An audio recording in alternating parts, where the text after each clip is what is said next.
Hello, welcome back to BG Review, the show where I help analyze your games, find mistakes, hopefully to help everyone improve and get better at the game. Today we're looking at a game sent in from Mortical, I think is his name. Yes, Mortical.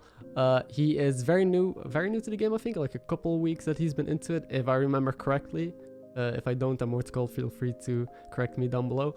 But yeah, so this game is like 1,600 MMR is what he ends at. It is a first place. I usually don't do first places, but because it is of someone who is newer at the game, I think there's still a lot to talk about. Usually I don't like doing first places because they're very long and they're probably played pretty well. But I'm gonna try to skip over most of the small decisions because I can nitpick almost everything, but there's not much not much gonna stick in your brains then if I try to like specifically point out every little mistake. So I'm gonna go over more general stuff that you should do and look for. So hopefully this will help you, Mortical, but also anyone else who is looking to improve and up their gameplay. So without any further ado, let's get started with it. Also, I know I might be a little bit overexposed. It's pretty bright outside, but it snowed. I'm happy. I built a snowman this morning. Alright, let's get started. So he doesn't have the perks. It's between Cindy and Nosdormu. Personally, I prefer Synargosa. Nosdormu used to be a really good hero. Nosdormu was reliable, but reliable is not good enough right now. Synargosa is also just not good enough, but I think I would take Synargosa over Nosdormu because Synargosa can power level, so you can just freeze your shop. What I like to do is skip turn 3 and just level up, and then use your hero power for tempo to make up for the lost tempo with the power levels. So this lobby doesn't have mechs and does not have pirates. Without mechs, it's a bit yikes the power level to tier 3, especially as Cindy as well. So I don't hate the Nosdormu pick. I think it's both of them are fine. Let's see it. Opening shop. Oh, you got both tokens. I think Elemental is always a better token than the Murloc. So let's see. Take the Murloc instead. So the Murloc is only better than this Elemental because you're stronger on turn 1 and turn 2. But on turn 3, when you sell your 1/1, you're left with a 2/1. Otherwise, you're left with a 2/2 on the board, which is a small difference. So turn after, just level rolls. Yep, nothing to do here. So he froze for this Murkai. I don't like it. He's tunnel visioning into Murlocs. I don't know why. You only go Murlocs when you hit a Bran or when you actually have strong stuff. You don't freeze because you have a Wax Rider and 2 1-star Murlocs in your shop. You don't want to freeze. You won't need to buy 2 units next turn. You're gonna buy a 1-star and a Murkai. There's much better things to find. He loses to Barrow. Barrow's nuts though. So I guess he sells his token. Yep. Yeah, I don't like this because, especially in this meta, Murlocs are not that good, right? Murlocs are just not great, and you're freezing for your 1 units on a Murkai. Now you freeze though, because since you picked up the Murlocs, this is just really strong to take. Yeah. So I like this freeze because we did make this play, but we shouldn't have made this play in the first place. Oh yeah, and we got a spell. I like Gacha Gift here. Yep, that was a good pick. And then you just take those 2. I wonder if you ever considered the taunt, but wait, Gacha Gift. I usually do Gacha Gift first, but yeah, Gacha Gift first because in case of another Tide Hunter or Tide Color, this guy, that we miss +2 attack. Let's see. Yep, we miss +2 attack if we pick this, but I guess we take the Rock Pool here. Yeah, but in case the Rock Pool wasn't a Rock Pool and we would have to take the Tide Color, we miss 2 attack. And you forgot to use your free roll. We ended with, yeah, a free roll. So maybe you could have found a triple on this, you know? Who knows? And freeze on it. Wait. Why is the War Leader second? War Leader goes in the back when playing Murlocs. Because so you get value from your attack buffs, right? Maybe he didn't have time to position correctly. I don't know. So now it's simple. We level. We got a triple. We don't want to triple this turn. We're really strong, right? So we can level. Oh, whoa. So, I recommend checking out the leveling video I did a while ago, because with Nosdormu you follow a basic leveling curve almost always, especially if you're strong and on 37 HP.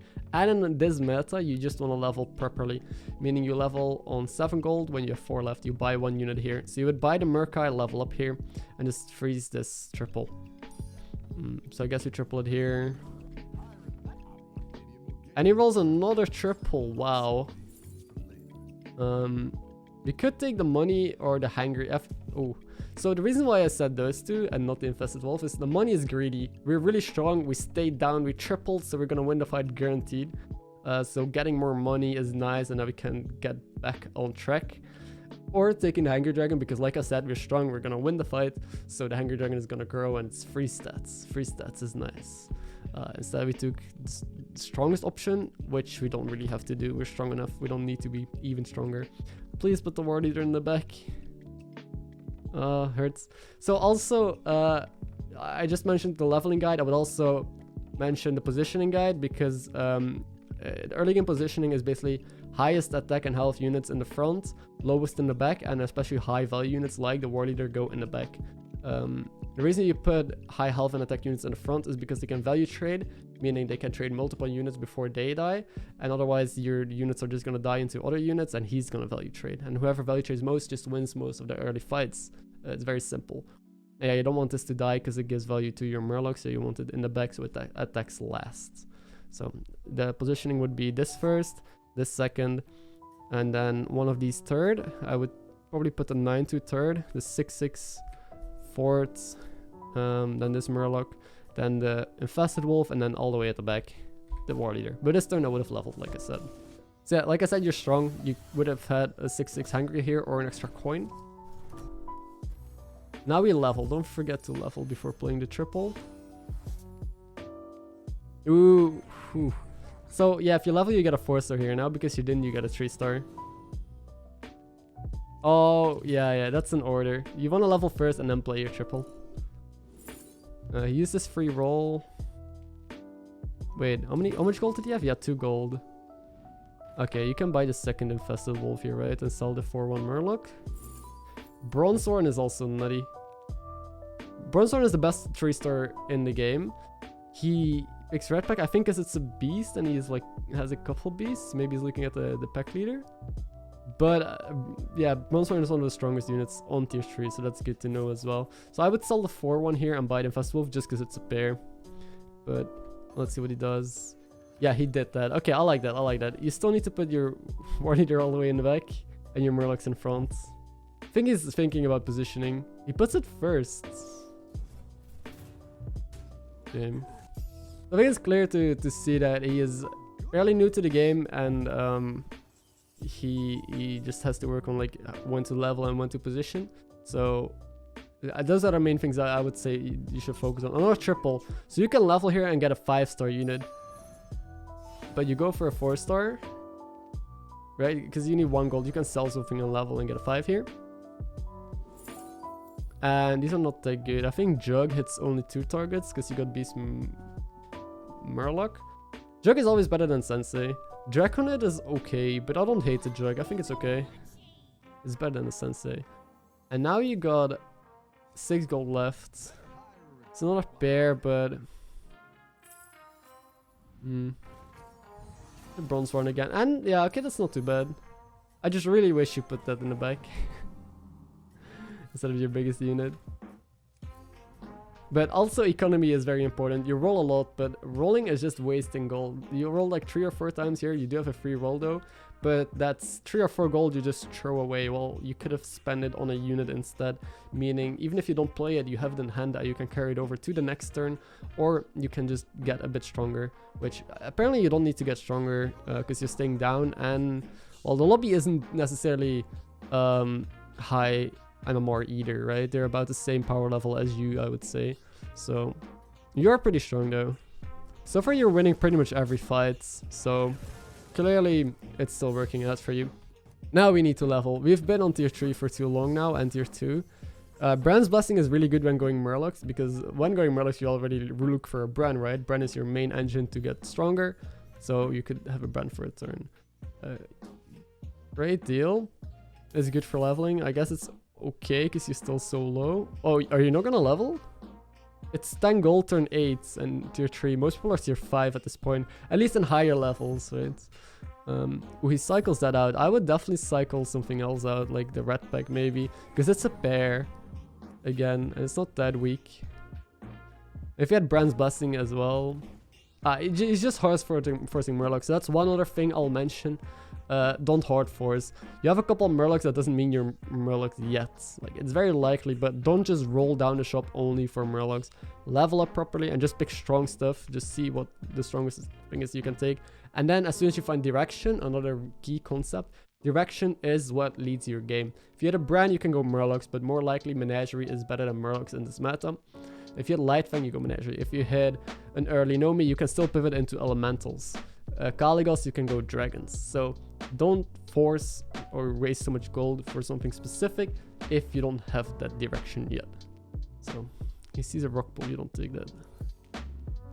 I don't know what he's looking for exactly. I guess more Murloc buffs. That's probably it, right? So all he did this turn was buy a Seer and cycle it out, which is very slow for turn 8.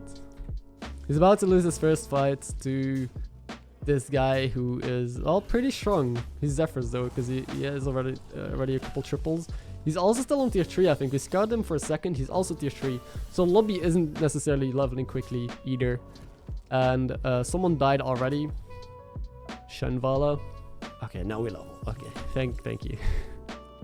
And we, I guess, are rolling for Murlocs, right? He sees a Wildfire Elemental, doesn't take it, okay. He's looking at Scalebane for a second, and he's just rolling down the shop. And he sold his Cold Light for another Murkai. That's not even stronger. Like, much stronger. It's a little bit stronger. Then definitely the Scalebane on the Wildfire was better to pick up. Or this card was stronger. And this with it. So just like do the math in your head of what the biggest stats is you can put on the board. This guy is still on tier 3 though. And your war leader is still in the front. Let's see it. I guess you might lose this because the Seer power is pretty strong. And he has a golden there's a second guy with a golden hyena. Apparently golden hyenas are pretty common. No, you beat this guy. Okay. Doing well. Sees another buff. You definitely want to level again. Just level. It's 6 gold only. Takes a pair on the war leader. Finds another Seer. That would have been like a triple. This would have been a triple if you kept the other Seers on the board. Sells his 2 beasts and is going all in on the Murlocs. No, you... Ooh, that's an order because you want to buff the other guy, right? You want to buff the war leader. You missed plus 2 HP on the war leader by playing the Seer first here. Yeah, there was no reason to do it that order. And now you just do nothing again, I assume. Next time you can level again because you got the spell that makes your leveling cheaper. So I assume you're going to level because it costs 2 gold or 3 gold. I think 2 gold. Ooh, big demons. This Rafam. It goes 3, okay. You level. Nice, okay. You made it to tier 5. Now let's find that Bran. Yeah, you're just rolling down the shop. You finally found Begurgle, so you sell, I guess, the Seer. And play the Begurgle, and that's it. You beat this Ragnaros. Very good. Not dealing too much damage though, because Murlocs are generally not a tribe that deals a lot of damage because they're all very low star units, except for Begurgle and Lookout. Also, you're top 4, Pog. Wait, so you're playing Murlocs. Top shelf, there's no tier 6 you really want with Murlocs. You want Bran as a tier 5, mainly. Repeat customer is good if you find a Begurgle, or which you already have, or a Lookout or something like that. So it's probably repeat customer. Bananas isn't good either. I'd rather have a repeat customer. I think it's more stats overall. Especially if you find Bran. Top shelf, like, you could get some tempo with it. Oh, you take bananas. So yeah, I said bananas was not the greatest because if you look at it, it's 10, 10 in stats. Sometimes you have big bananas. Let's say you have 13, 13 or 14, 14 in stats if you get lucky. While with repeat customer, if you bounce the Begurgle bag, it's +2/+2 for every Murloc. You got 6 already, +12/+12. If you roll a Bran, it's +24/+24. If you roll a Lookout, you could discover another Begurgle, but that's probably not more stuff, yeah. But that's less likely. I would just take the bounce back though. You roll a triple war leader, nice. Let's see what's in the box. Genie, Imama, or Elistra. I think it's Elistra because the weakness for Murlocs, we did a BG review on Murlocs I think last time, is Divine Shields and Cleaves and stuff like that. So you could taunt a random Murloc here or something random, play an Elistra, and that way you're completely fine against Cleave, against Deflectables, against everything your opponent can throw at you, even Spores. So Genie you don't really need, Imama you don't really need. Genie is a taunt I guess, but yeah, I would just look for an Argus and pick the Elistra here. He takes the Imp-Mama. Imp-Mama is the best value. Imp-Mama is the best tempo you can take. But I don't think you necessarily need to go for tempo here. There's not a Begurgle. That's really good. Now you want to sell your Imp-Mama. So you could buy the Listra and hold it in hand, right? He sells it. Okay. Is he gonna sell his Begurgle? No, right? Bananas. Okay. You put it on, well, I guess your war leader, and you just stacks it on one unit. I've seen this before in another BG review where people are just stacking all their stats on one unit. Like someone did a big Mitrax and put all his buffs on that in one of the previous BG reviews. And that's bad because of a unit called, oh, Freeze It. Oh, triple Begurgle. Oh, that's painful. Yeah. Boomer. We're not able to freeze in time, but it's alright. But yeah, I saw that before. People like stacking, like making one big unit, but if someone has a poison, you're screwed. That one unit is dead, half your board is dead. That's why I like, and most people like, dividing their stats across the board on multiple units. You beat this guy who beat you earlier, the insane Zephyrus. So, somehow you're doing this without a Bran. Oh, you found another Begurgle. You found it again. Wow, that's pretty lucky, dude. You could roll more because you can roll Bran. Before playing Begurgle, I like rolling because I like keeping all the buffs and as many cards in hand before actually playing, because you never know if you roll the Bran, right? And then you miss out on so much free stats. And then he rolls after. That's... none of these are good. I would take Armageddon, I guess, because it has high roll potential in case you still roll a Bran, right? You could even take the Mama Bear, gets 2 adepts and +4/+4. Maybe it's good. If it rolls a Divine Shield, it's already insane. Okay, that's good. Yeah, no, you don't want a Merca, no. The Spore. Oh, wow, his Armageddon got a shield. That's very pog. Yeah, that's really good. He rolls another buff in his final roll. I don't think that's a freeze because you're looking just for good stuff still. You don't have any poisons. You want to find Toxfin. It's incredible how you haven't seen a single Lookout or Toxfin yet for your Murlocs, because poisoning this Armageddon would be really good. You beat the big demon guy. So now it's 1 goal to level. You definitely level here, especially since you're up against the ghost. Level first. Ooh, he does. Don't forget to level. Okay. You always level first and then roll because you can roll higher star units. Finds another buff, but it's just a Felf and Navigator. I don't think I would take those anymore because you're on tier 6. You can do much better. He sells his Armageddon, but it has a Divine Shield. Oh, painful. Because Poison Divine Shield is the strongest thing you can get in the game. Armageddon is just the best unit in the game. Then you can take Jugs, for example, because you actually have a little bit of a menagerie going on. There's an Argus. I think I would freeze for that. No taunt is very painful. It's another Seer. You don't freeze that. You didn't freeze for it last time, so it doesn't freeze here again. I like that. It's impressive how he's holding on and is actually so big with his units. He found his first Lookouts, alright, and then Elistra. I would still take it. Toxfin and Lookout. Alright, let's see what he does with them. So, wait.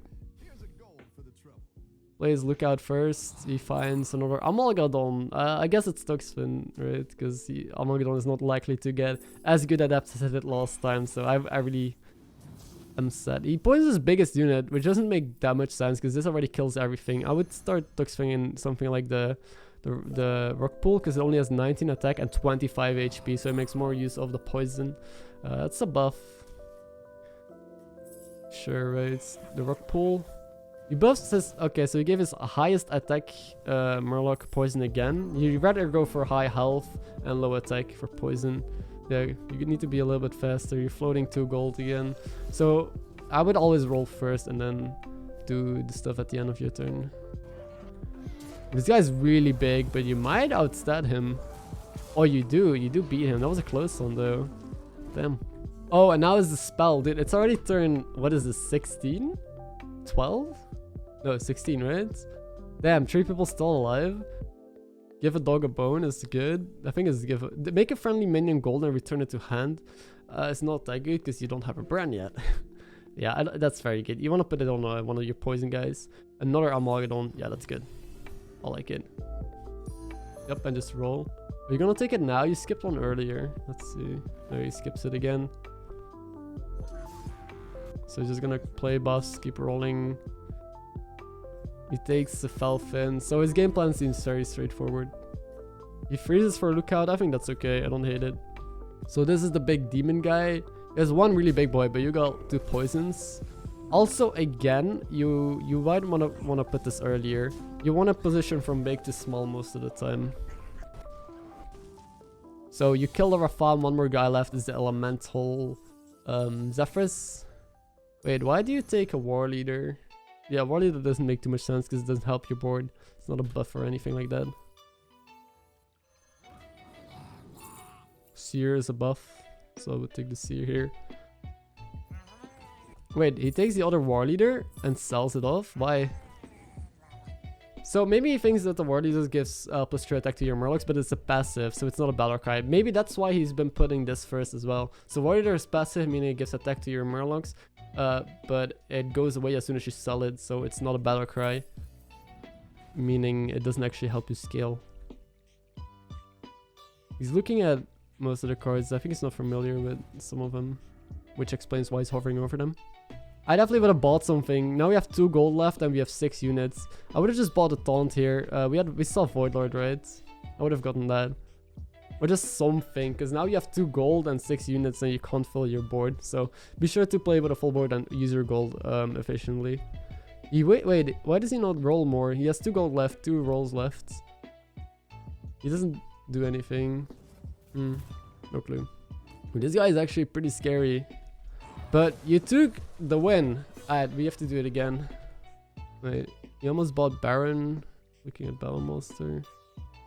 You bought Baron. I guess you got a golden McGurgle, but there's a brand, finally. It might be too late now, but the brand is still, you need it for Murlocs. But at this one, yeah, it's like 1 or 2 more fights. So do you really want to commit that 3 gold? I think it's better stuff you gotta look for now. Oh, okay, instant regret. What's he gonna do? So there's also selfless heroes, right? If you pick Baron, Baron selfless is a really good late game to give shields on your unit, especially if they're so big and if they have poison. So I would definitely sell, I think, the weak Begurgle and maybe the Merc guy, and then put a Baron in. Okay, can we beat him again? We can. GG. So in short, so clearly there's still a lot of basic things like positioning, economy, and leveling, and as soon as you got those down, I think your games will go a million times better, because you first of all tunnel visioned into Murlocs, which is a very common thing with people who start playing the game. I did it as well. If you find something early like beasts or Murlocs, you go into it, but learn direction, learn what units you need to find first to build a composition around. You find those units by tripling early, just pair gaming, which is what you did, but you never leveled up with your triples.